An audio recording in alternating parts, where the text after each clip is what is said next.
अस्सलाम वालेकुम दोस्तों, मैं हूं शाह और आप देख रहे हैं मेरे यूट्यूब चैनल ईमान centre cooling point and motor warning. ये जो सामने डीसी इन्वर्टर एसी है, तो इसको हम चला के इसके एम्पेयर चेक करने लगे हैं कि ये पहला टार्क कितने एम्पेयर का लेगा और रनिंग कितने एम्पेयर शुरू से कितने लेगा, लास्ट में, दरमियान में, लास्ट में कहाँ तक ये सारे एम्पेयर।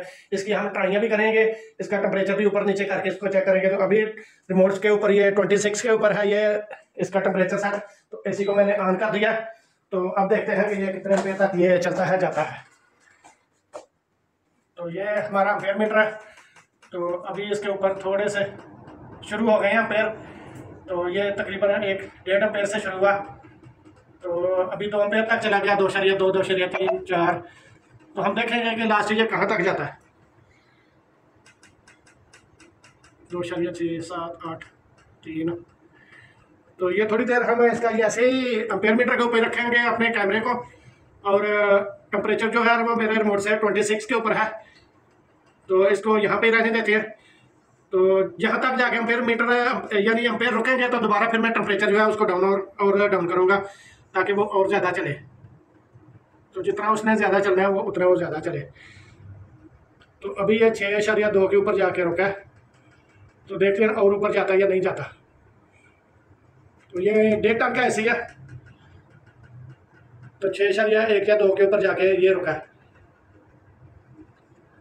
तो अभी दोस्तों मैं टेम्परेचर जो है ये थोड़ा थोड़ा और बढ़ रहा है। खैर, तो अभी मैं रिमोट से इसका जो है टेम्परेचर और डाउन करता हूँ, तो फिर देखते हैं कि और कितना ऊपर तक जाएगा। तो अभी तो खैर मैंने किया भी नहीं, लेकिन और भी ये तो ऊपर जा रहा है। 8.4। थोड़ी देर और इंतज़ार कर लेते हैं, फिर इसका टेम्परेचर डाउन करूँगा। तो कभी ऊपर जाता है, कभी नीचे आता है। 6.9 पे।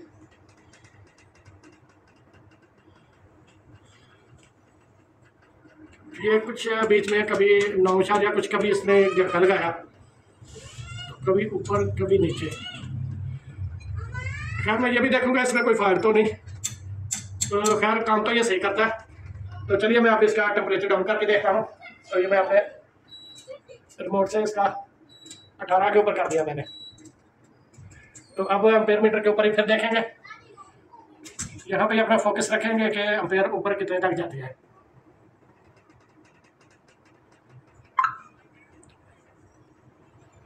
तो स्टिल अभी तक 7 के करीब ही है।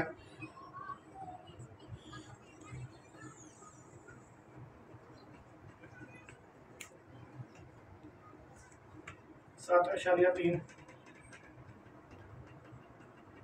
हो सकता है ऊपर और जाए या नहीं जाता है, इसकी मर्जी है। तो दोस्तों एक मालूमात और देना चाहूँगा कि ये जो जितने भी एसी हैं, तो ये पहला झटका इतना ज़्यादा टार्क जिसको बोलते हैं वो नहीं है मारते। मेरा जो एक्सपीरियंस है वो इस चीज़ के ऊपर है कि एक तो पानी वाली मोटर है, उसको जब उसका बटन ऑन करते साथ ही वो बहुत ज़बरदस्त वो झटका वो लेती है। वो 25-30 एम्पेयर तक उसका वो पहला झटका जाता है। और ये जो रोटरी कंप्रेसर होते हैं जिन एसीओं के अंदर, ये मैं अपने एक्सपीरियंस की बात आपको बताने लगा हूँ कि जिन एसीओं के अंदर रोटरी कंप्रेसर लगे हैं उनका पहला झटका तेज़ नहीं होता, वो आस्ता आस्ता नीचे से एम्पेयर शुरू होते हैं। 1, 1.5, 2, 3, 4। ये तो खैर डीसी इन्वर्टर है, ये 1, 1.5, 2 से ऐसे शुरू होते हैं। लेकिन ये अगर डीसी इन्वर्टर ना भी हो, जो मैं तैयार करता हूँ कम बिजली वाले स्प्लिट एसी रोटरी कंप्रेसर लगा के, वो तकरीबन 2, 3, 4, 5, 3, 4 से शुरू होते हैं। तो नॉन इन्वर्टर जो 22 नंबर वाले हैं वो तो 8 नंबर तक जाते हैं। जो मैं तैयार करता हूँ वो 4, 5, 5.5 तक वो इसके अंदर ही वो सारे वो रह जाते हैं। इससे ज़्यादा क्योंकि हमने उनको बनाया ही होता है, कन्वर्ट ही कम बिजली खाने वाला किया होता है, इसलिए। तो जो ब्रिस्टल कंप्रेसर लगा होता है वो लगा होता है विंडो एसी के अंदर। तो जो विंडो एसी के अंदर ब्रिस्टल का कंप्रेसर जो होता है वो ऐसे झटका लेता है जैसे पानी वाली मोटर लेती है। ये रोटरी कंप्रेसर ज़्यादा बड़ा झटका, पहला झटका ज़्यादा नहीं लेते। ये मैं अपने एक्सपीरियंस की बात आप लोगों को बता रहा हूँ। तो चलिए आप देखते हैं कि हमारा एसी कहाँ तक गया। तो ये माशाल्लाह 9.5 तक चला गया, क्योंकि उसने कूलिंग पूरी करनी है कमरे की। तो हमने उसको 17 के ऊपर किया हुआ था। तो चलिए अब इसको फिर 26 के ऊपर करते हैं। तो फिर देखते हैं कि ये कुछ टेम्परेचर एम्पेयर कम करता है या नहीं करता। तो 26 के ऊपर हो गया, तो या थोड़ा 27 या 28 के ऊपर कर देता हूँ। तो अब हम देखते हैं अपने एम्पेयर मीटर से कि हमारे एम्पेयर रिड्यूस होना शुरू हुए या नहीं। तो ये 1-2 पॉइंट तो हुआ है। तो थोड़ी देर और इंतज़ार करेंगे, तो देखेंगे कि कहाँ तक ये हमारे एम्पेयर नीचे आते हैं। तो 1 आधा मिनट लग ही जाएगा।